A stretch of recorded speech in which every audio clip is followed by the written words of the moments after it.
vidéo. Mon nom est Valido Portembeyangaye. Aujourd'hui, nous allons parler sur un thème ultra important qui touche en grande partie la nouvelle génération. Je te demande vraiment de regarder la vidéo jusqu'à la fin si tu veux vraiment savoir sur ce sujet. Si tu arrêtes la vidéo maintenant, tu ne vas pas comprendre. Et si tu arrêtes la vidéo au milieu, pire vraiment, c'est-à-dire tu ne vas absolument rien comprendre. Donc regarde la vidéo jusqu'à la fin, on va comprendre. En fait, il y a un peu de bruit dehors et vous savez, nous sommes en vacances, donc les enfants jouent dehors et vraiment, il va y avoir un peu de bruit dans cette vidéo. Mais c'est pas grave, on va essayer de faire avec. Nous avons beaucoup entendu les aînés, les parents, les grands-parents disent que notre génération est une génération mal partie, est une génération irrespectueuse, est une génération perdue, est une génération pourrie. Et donc, j'en pense. Et vraiment, c'est trop frustrant d'entendre cela, puisque d'un côté, cette génération fait des efforts. Toutes les étiquettes mal designées sont collées sur cette génération. Et en grande partie, on considère cette génération comme je viens de citer là. Sans doute, ils ne réalisent pas que cette génération a subi beaucoup de transformations. Transformations technologiques, transformations culturelles, transformations sociales. Et voilà, toutes ces transformations ont amené cette génération à ce stade-là aujourd'hui. Et les parents, eux, ils ne prennent pas en compte l'évolution des temps là. Ils sont censés de nous éduquer. Et l'éducation qu'ils veulent nous transmettre ne correspond pas vraiment à la génération et au temps parce qu'ils ne prennent pas en compte l'évolution des temps. Plus le temps évolue, les choses changent. Plus les choses changent, les comportements changent. Plus le comportement change, la manière de voir les choses change. Donc ici, les choses changent. Ah oh, ça mérite une chanson, quoi. Change. Ok, super. Donc voilà, ils ne voient pas à ce côté. Et ils traitent cette génération-là de toutes sortes de choses. Et vraiment, les parents, ils sont censés éduquer cette génération. Et je n'ai pas dit ils ont fait, mais le système éducatif qu'ils ont adopté ne correspond pas adéquatement à la nouvelle génération. Il faut développer une nouvelle stratégie, un nouveau système qui répond spécifiquement aux besoins de la génération.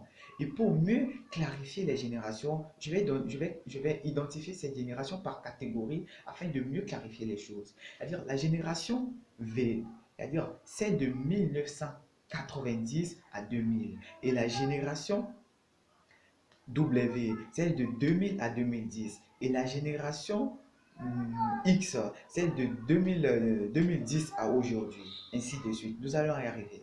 Donc, le véritable problème de cette génération n'est pas ce qu'ils pensent être le véritable problème de la génération, mais le véritable problème de cette génération, selon moi, c'est une génération qui est abandonnée à elle-même et qui n'a point de direction. Je m'explique. Quand je dis c'est une génération abandonnée à elle-même, c'est que l'éducation, je reviens toujours sur le thème de l'éducation, parce que les parents sont censés éduquer la nouvelle génération. Et si la nouvelle génération n'est pas cette génération qu'ils souhaitent voir, qu'ils souhaitent que la génération soit, c'est-à-dire il y a quelque part, les choses ne vont pas bien. Tout ce qu'ils ont, toutes les étiquettes qu'ils ont collées sur cette génération, comme quoi c'est une génération pourrie, une génération irrespectueuse, une génération mal éduquée. Ah ouais, c'est un peu bizarre d'attendre des parents qui sont censés éduquer la nouvelle génération, dire que la génération est mal éduquée. Si la génération est mal éduquée, tout ça, ce sont des symptômes de l'éducation, ce sont des symptômes de problème, mais la véritable cause de problème, ils n'ont pas touché. La véritable cause de problème n'est pas ça. Ça, ce sont juste en partie des problèmes, des symptômes de problème. Donc, la véritable cause de problème, comme je l'ai dit, c'est que le système de l'éducation n'est pas adéquat à la nouvelle génération. Il va falloir développer un nouveau système qui répond aux besoins de la génération pour que la génération à venir puisse en profiter. Et si nous continuons de traiter cette génération-là, des générations irrespectueuses, des générations mal éduquées, la génération Y, c'est-à-dire de 2020 à 2030, si nous ne mettons pas vraiment en place mettons pas immédiatement en place un système qui pourra transformer les nouvelles générations à venir. Nous allons créer pas des générations irrespectueuses, pas des générations mal éduquées, mais une génération criminelle. Et je souhaite à ce que cela n'arrive pas, puisque vraiment, moi, dans cette vidéo, je vais vous donner une stratégie, une un système, excusez-moi, un système pour vous mettre en place pour pouvoir transformer les nouvelles générations à venir. Alors, ce système-là, c'est quoi? Parce que les parents, selon eux, les systèmes que nos grands-parents, je reviens toujours sur ça pour vraiment qu'on puisse comprendre la cause véritable de problème et ainsi ce qu'on peut faire pour amener les nouvelles générations à se transformer et à être une génération qui contribue à l'amélioration de l'humanité, une génération qui est prête, une génération battante, une génération respectueuse, comme nous le désirons. Alors, je dis le système vraiment de l'éducation à mettre en place pour transformer ces générations à venir et qu'il faut que c'est une éducation participative. Je vais m'expliquer. Une éducation participative et une éducation mentale. Parce que quand je dis une éducation participative, il faut aussi prendre en compte le besoin de l'enfant éduqué. Parce que si tu veux éduquer une personne, que tu l'imposes tes propres besoins, la personne, tu ignores vraiment le besoin de la personne. Et plus ton besoin ne correspond pas à au feeling de la personne, tu es en train d'étouffer ses besoins au vu de t'imposer tes propres besoins. Et là, il y aura une incohérence. Et à partir du moment qu'il va y avoir une incohérence entre les deux besoins, l'autre personne, c'est-à-dire la personne éduquée, l'enfant, il ne sera pas du tout de concert avec tes idées, avec ton éducation. Il va essayer de faire les choses selon ses propres termes.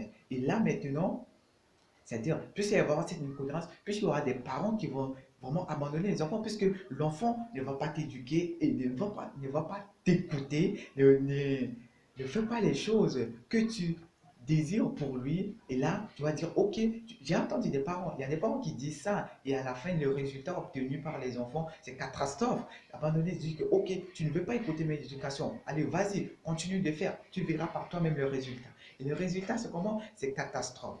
Je vais dire éducation participative. Vraiment, je donne un exemple personnellement sur mon papa. C'est-à-dire, vraiment, c'est un monsieur avec qui j'ai beaucoup de reconnaissance. Je l'appelle, on l'appelle parfois un visionnaire parce que c'est un gars qui voit les événements avant même qu'ils se produisent. C'est, je me rappelle pas un de ces jours où mon papa m'a crié dessus ou il m'a frappé. Quand il veut me parler, il me parle comme son semblable. Il me met sur le même point d'égalité. Il me parle comme un être responsable. Il ne me traite pas comme un enfant. C'était quand j'étais petit, je me rappelle, il m'avait pincé le ventre, mais ça ne me faisait pas trop mal, puisque il avait fait ça en rigolant. Et c'est un peu marrant. Donc, mes grands frères et ma soeur, ils sont là, et quand il fait ça, eux, ils rigolaient, et moi aussi, ça me fait plaisir, ça me fait rigoler, donc je ne me sens pas trop mal vers ça. Et depuis que j'ai grandi, je ne vois pas trop ça. Ok, c'est mon papa, c'est un exemple que j'ai donné. Je sais qu'il y a aussi des parents comme ça, et ce que je voulais ajouter encore dans cette vidéo, c'est qu'il faut que l'éducation soit une éducation mentale. C'est-à-dire, n'est pas imposer, puisque l'éducation est participative, c'est n'est pas imposer ses besoins à l'enfant, mais l'éducation mentale. Il faut rappeler à l'enfant ce qu'il doit faire pour ne pas que ses besoins soient à ses détriments.